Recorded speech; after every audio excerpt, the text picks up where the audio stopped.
In this video series, we will complete a Revit structural project in small, easy steps. Please subscribe our channel for future updates. In our previous video, we have created our structural drawings. Now, let's place reinforcement in our foundations. We will create a section of a foundation. Go to View's ribbon and click on Section to create section around one of the footing.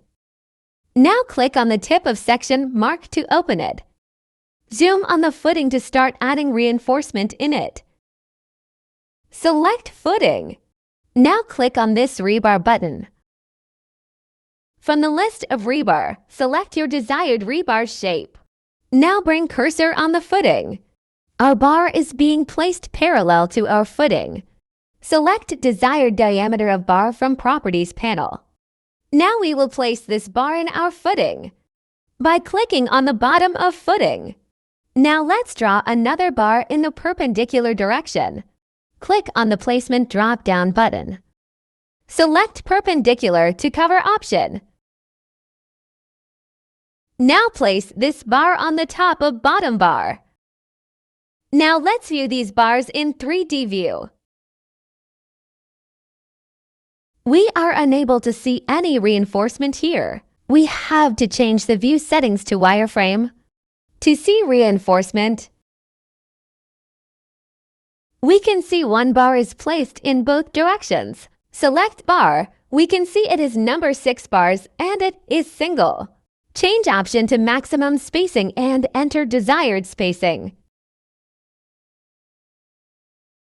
Now we will repeat the steps for other direction as well.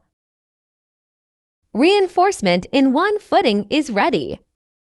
Now exit the 3D view and open the foundation plan. Make a window around our footing and apply filter. Select Structural Rebars.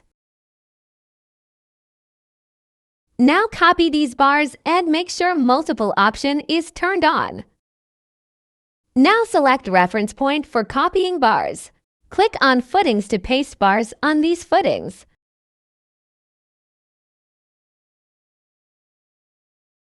Press Escape to finish command. Reinforcement is not visible on first footing. Select all footings and apply filter to select Structural Rebars. Now from the Properties panel, select Visibility Graphics parameter. Click on View Unobscured checkbox next to column and Foundation Layout Plan. Now reinforcement is visible on all the footings. Now we will hide all the reinforcement from the column and foundation's layout plan. Repeat the same steps we did earlier. Now uncheck the box in the View option. Now reinforcement in all the foundations have been placed. In the next video, we will place reinforcement in columns. What do you think about the video? Let me know in the comment section below. If you enjoyed this video and want to hear from me again, be sure to hit that subscribe button before you go. Thanks for watching.